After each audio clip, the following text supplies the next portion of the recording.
अब ये आर्टिकल के रूप में अगर इसको हम पढ़ना शुरू करें तो किस किस के बारे में पढ़ेंगे? तो आर्टिकल के जब शुरुआत होता है तो सबसे पहली बात याद रखो कि जब हम ग्रामर शुरू करते हैं तो ग्रामर के 5 पार्टों में पढ़ते हैं। ग्रामर कितने पार्टों में पढ़ते हैं? 5 पार्टों में। उसमें से पहला आता है ऑर्थोग्राफी, दूसरा एटमोलॉजी, तीसरा सिंटैक्स, चौथा पंक्चुएशन और छठा प्रोसोडी। उसमें से जो ऑर्थोग्राफी आपका होता है वो होता है इंग्लिश ग्रामर का वैसा पार्ट जिसमें हम वर्णों के बारे में जानते हैं। दैट मीन्स लेटर्स और अल्फाबेट के बारे में जानते हैं, उसकी उत्पत्ति कहां से हुई, उच्चारण कहां से होता है ना, वो कहां से बना, उसका स्पेलिंग क्या है, उसका मतलब क्या है, इन सब के बारे में पढ़ते हैं तो वो बहुत लो कैटेगरी का चला जाता है जो आप 3 स्टैंडर्ड 4 स्टैंडर्ड 5 स्टैंडर्ड तक अध्ययन किया होगा। उसके बाद जो चैप्टर आता है उसमें एक आता है चैप्टर, वो एटिमोलॉजी है। क्या है? एटिमोलॉजी, जिसको कहते हैं क्या? तो शब्द विचार। हिंदी में क्या बोलते हो? शब्द। शब्दों के बारे में जहां अध्ययन किया जाए वही आपका शब्द विचार। तो ऐसे भी कहता है etymology the part of English grammar in which we study what, है ना, words, use of words, spelling of words, pronunciation of words, यानी प्रोनाउंसिएशन बोलो, है ना, एंड स्पेलिंग रूल। क्या क्या रूल है उसके अंदर जब हम हिलते हैं तो एक और आता है टॉपिक, वो होता है पार्ट ऑफ स्पीच,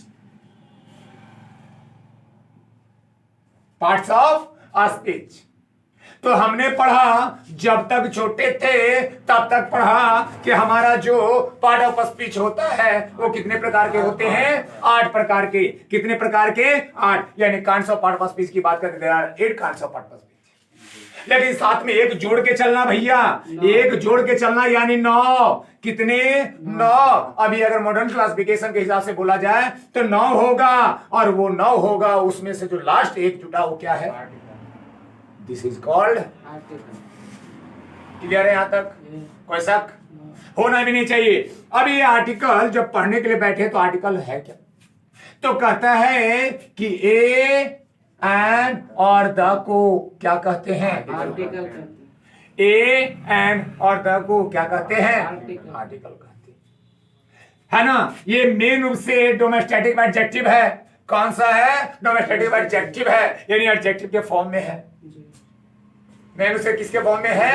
एडजेक्टिव। और मॉडर्न क्लासिफिकेशन के हिसाब से इसे, है ना, डिटरमिनर्स का सब क्लास कहा जाता है। क्या कहा जाता है? सब क्लास, यानी उपभाग।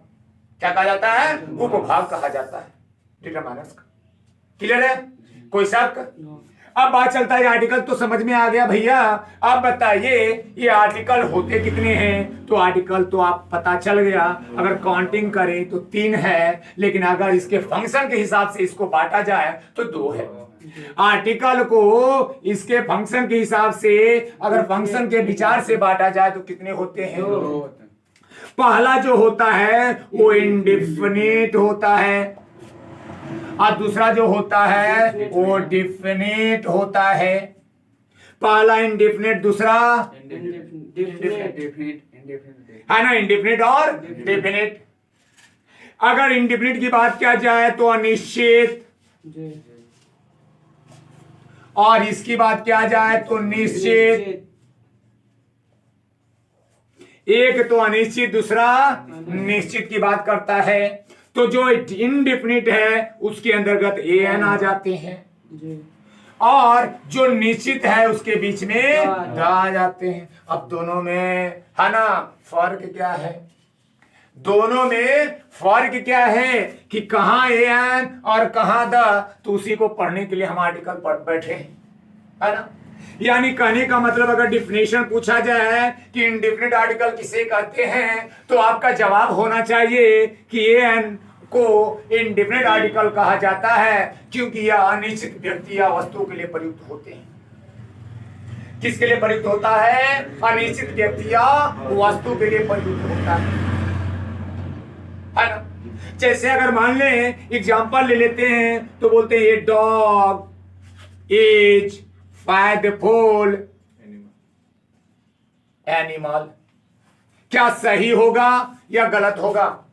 ये गलत हो जाएगा, क्योंकि इसको अनिश्चित कैसे कर रहे हो भैया? जब तुमको डॉग के बारे में पता ही नहीं है तो कैसे तुमने विनम्रता से कह दिया कि वो फैटफुल एनिमल है ना? गड़बड़ है ना? लेकिन हम किसी कंडीशन में अगर द की बात करें तो कुछ ना कुछ हद तक ये सही होने वाला है कि कुछ ऐसे कुत्ते को देखे हैं जो हमें लगता है कि उसके अनुसार सभी कुत्ते क्या होंगे? वफादार होंगे। सही बोलिए गलत बोले? सही है ना? तो यहाँ द की बात कर रहा है, लेकिन एन का प्रयोग फिर तो हम मिस कर रहे हैं ना। हमें तो सीखना पहले इसको है। तो कहता क्या है? एन कब करेगा? तो कहता है a dog is working at night. अब बात समझ में आ गया। अब बात समझ में आता है क्या यहाँ सेंटेंस सही होगा? तो हाँ, यहाँ सेंटेंस सही होगा, बिल्कुल सही होगा, क्योंकि उस कुत्ते की बात कर रहा है जो रात में भूख रहा था, लेकिन उसको पता नहीं है कि उसको ये पता नहीं है कि कौन सा कुत्ता वो भूख रहा है। बात समझ में आ रहा है?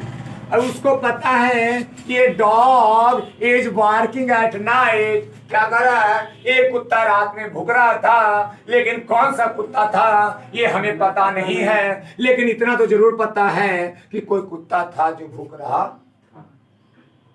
यानी यहां अनिश्चितता की बात करता है। किसकी बात कर रहा है? अनिश्चितता की बात करता है। किसको सूचित करने के लिए? किसी को जानबूझकर अनजान बनाने के लिए, है ना? अगर हम कह दें कि इसके बाद भी कुछ क्या होने वाला है, तो होने वाला हो सकता है। अब कह दें कि ये Mohan is standing at your gate.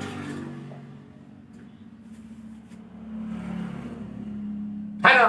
कह रहा है कि ये Mohan is standing at your gate. कोई मोहन है जो आपके दरवाजे पर खड़ा है। समझ रहे हो? अब बात क्या कहता है? मोहन के साथ याद हमको अगर समझ में आए तो मोहन की बात जब करते हैं तो मोहन हमारा प्रॉपर नाउन है। जी है।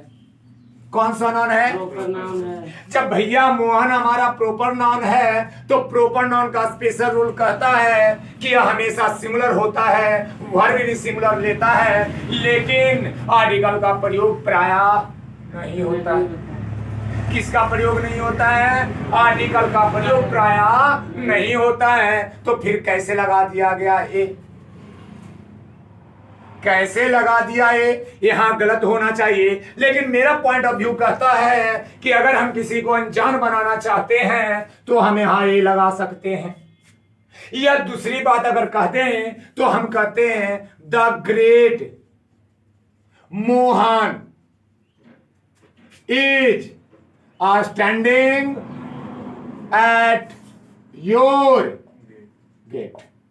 क्या ये सही नहीं होगा?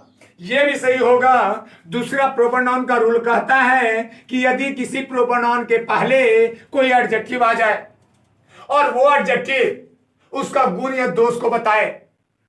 किसको बताए? उसके गुण या दोष को बताए। किसके गुण या दोष को बताएगा? है ना? वो प्रॉपर नाउन जो उसके नजदीक में आया है।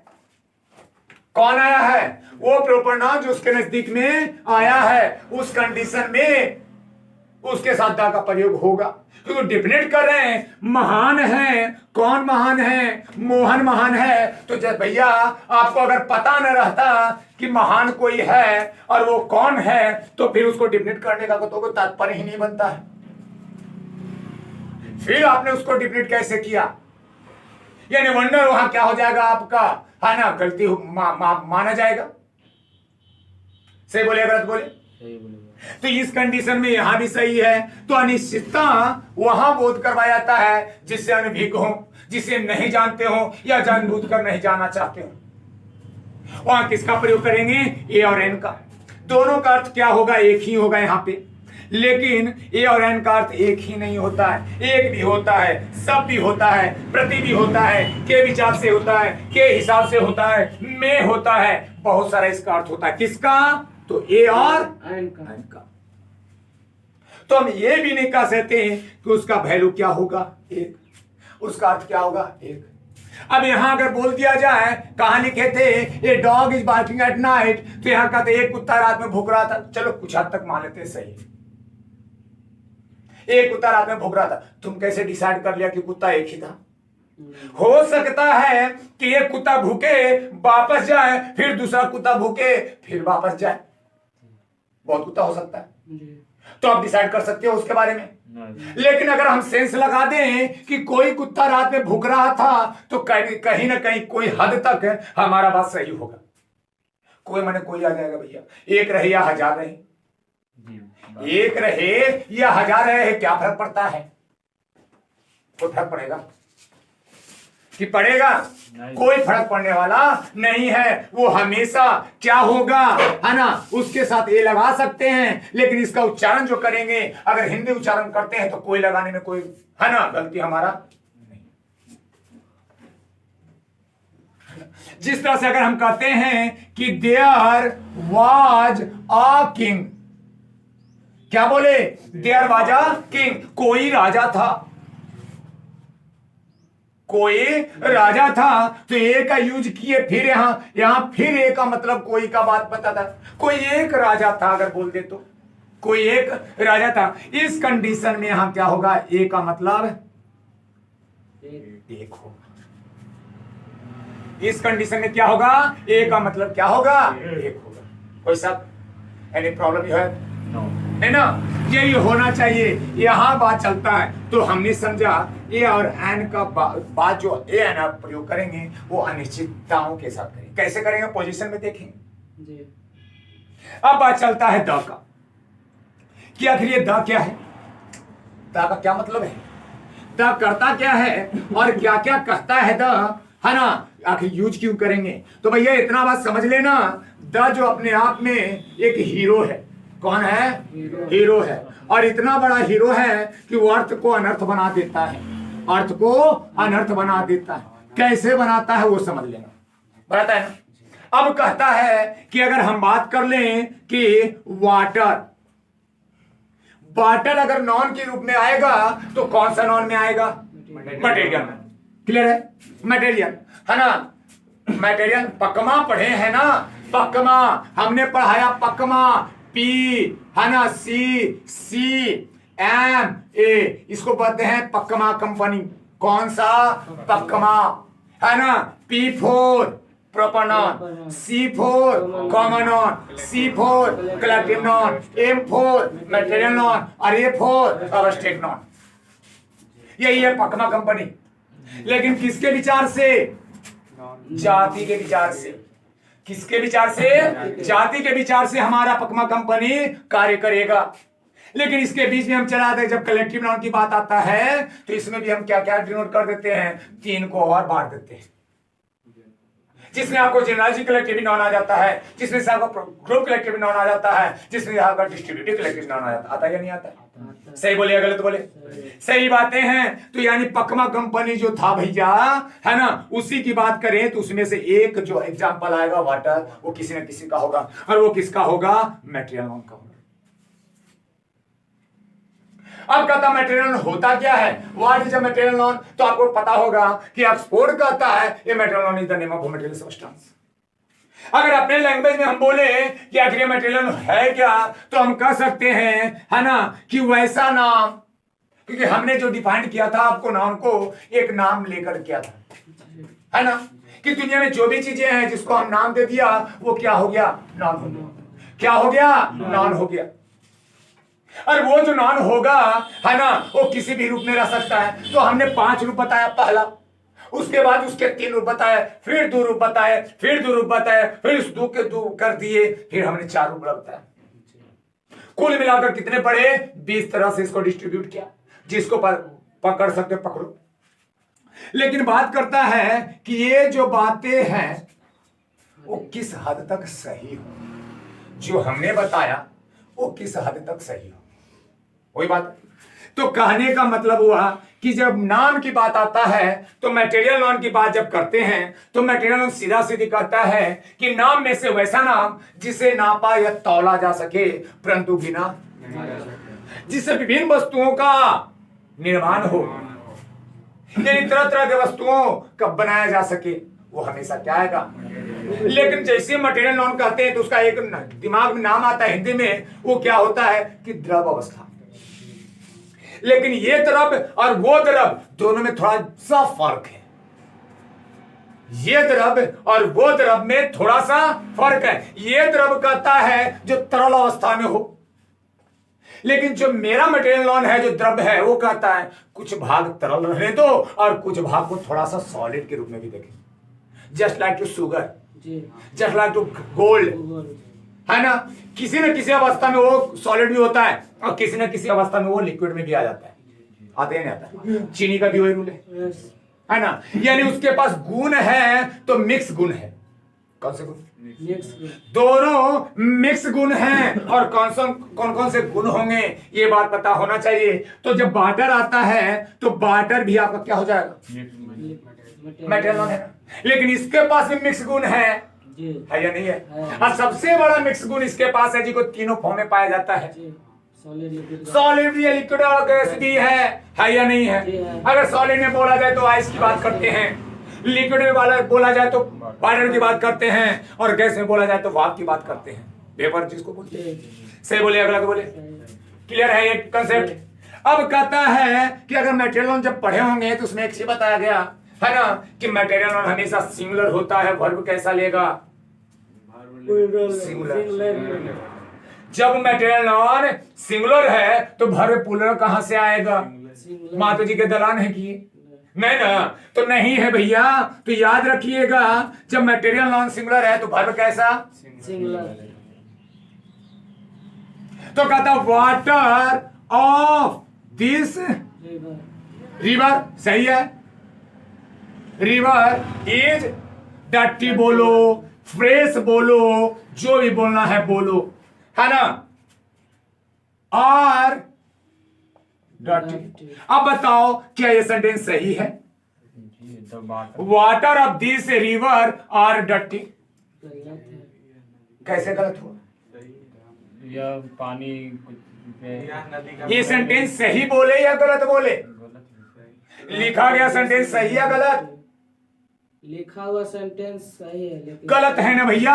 ये आर कहां से आ गया? ईज का यूज होना चाहिए था ना सबसे पहला यहाँ। फिर भी गलत है या सही है? गलत है। फिर भी गलत है। Water of this river is dirty. भैया क्या उसको तुम जानते हो? नहीं। जब जानने में करते तो कैसे बता दिया कि डर्टी है? लेकिन अब जब हम उसकी बातों को समझेंगे और लिखेंगे the water of this river is dirty, तब पता चलेगा उस उसे जो नदी का पानी उससे हम नहाए, स्नानम, है ना। उसके बाद मैं उसको पिया, है ना। कीड़ा क्या है? कुछ तो किया है, उसके बारे में अवगत है, तब तो बता रहे हो ना। वो क्या है? गंदा पानी, उष्ण। अगर नहीं जानते तो कैसे बता सकते हो? हम बोलते हैं the gold of India is, है ना, वेरी कॉस्टली। हमने बोला the gold of India is very costly. क्या ये सेंटेंस सही है गलत है? सही है। वाई सही है? क्योंकि इंडिया में इसका ज्यादा मांग है, मतलब नहीं मांग ज्यादा नहीं है भैया, क्योंकि उस सोने को मैं खरीदा हूं। तब तो पता है, जब खरीदता ही नहीं, अगर ना भी खरीदता है तो उसके भाव से मैं अवगत हूं, उसके प्राइस से को मैं जानता हूं। और जब जिस चीज को तुम जान गए उसका मतलब वो निश्चित चीज हो गया। निश्चितता के साथ में कह रहे हो कि निश्चित हो गया, है ना। तो क्या हो जाएगा? वो सही हो जाएगा आपका। तो उसके हिसाब से कब निश्चित किया? जब तुमने क्या लगाया? दा लगाया। जब द लगा दिया तो पता चला the gold of India is very costly. India का सोना बहुत महंगा है। ये भी प्लूरल या सिंगुलर, तो ये भी सिंगुलर। अगर हम बोल दें honesty is the best policy, कहता honesty is the best policy. क्या यह सही या गलत है? सही है। लेकिन अगर हम कहते हैं, है ना, कि द ऑनेस्टी ऑफ, है ना, the honesty of Modi is best. ये भी सही है। The honesty of Modi is best क्या मतलब है? यहाँ ऑनेस्टी लगाया, द न लगाया, यहाँ ऑनेस्टी लगाया, द लगा दिया, क्या सही है गलत? क्योंकि हम उस मोदी को जानते हैं। हमारे प्राइम मिनिस्टर हैं मोदी जी, उनसे मैं अवगत हूं। क्या हूं? अवगत हूं, और अच्छी तरह जानता हूं कि वो जो है बहुत ईमानदार हैं, है ना, और हमारे लिए जो कार्य कर रहे हैं वो बेटर कर रहे हैं, चाहे वो नेशनल हो या इंटरनेशनल हो। लेकिन कुछ तबके ऐसे हैं जो उनसे नाखुश भी हैं, तो उनका अपना डिमांड है ना, वो उसमें खुश रहें। अगर उनका भी अगर लगता है वो सही है तो उनका भी जायज है मांग करना, है ना। सबको अधिकार दिया गया है, वो भी मांग करेंगे अपना पूरा। अगर दोनों को अच्छा लगेगा तो मेकअप करेंगे, दोनों, है ना, टाई अप करेंगे और अच्छी तरह से अपना कार्य आगे बढ़ाएंगे। नहीं अच्छा लगेगा, नहीं एक्सेप्ट करेंगे, प्रपोजल तो सब देगा ना, क्या कहते हैं। लेकिन हमें तो लगता है कि जो ऑनेस्टी है मोदी जी का, वो क्या है? बेस्ट है, सब में बेस्ट है। तो ऑनेस्टी किसी भी पार्टिकुलर इंसान का अगर ऑनेस्टी की बात कर रहा है यानी डिफिनिट है, उसके साथ किसकी बात करेंगे? दा का, अमूमन दा का प्रयोग नहीं करेंगे। आशा करता हूं इतना कंसेप्ट क्लियर होगा। कहीं है कोई प्रॉब्लम? है तो बोलिए। कहीं अगर कोई प्रॉब्लम है तो उस पर चर्चा किया जाए, अदरवाइज आगे हम बढ़ जाते हैं। उद्धार लगाए हैं द बोल्ड, हाँ, अगर द को भेरी की जगह पे कर दिया जाए तो भेरी भेरी लगेगा, काहे लगेगा। लेकिन यहाँ क्या है, भेरी के पहले द लगा दो। हम क्या करें, है ना। कॉस्टली का मतलब क्या होता है? प्राइस होता है, प्राइस है ना, प्राइस होता है और वो महंगा है। सीधा बेरी कौन से लग रूप जाएगा में? तो वही हो जाएगा। कौन से रूप में? पता होना चाहिए एडजेक्टिव है। जी तो भैया जी, जब भी आर्टिकल आएगा, जब भी आर्टिकल आएगा तो हमेशा ये नॉन के पहले पहले आएगा। आएगा। अगर नॉन ना भी है, सॉरी, नॉन के पहले अगर एडजेक्टिव भी आ जाए तब पर भी वो आ सकता है, एडजेक्टिव के पहले। अगर नॉन के पहले एडजेक्टिव होगा और एडजेक्टिव के पहले कोई एडवर्ब होगा तब पर भी वो एडजेक्टिव के बाद आ सकता है, यानी पहले आ जाएगा।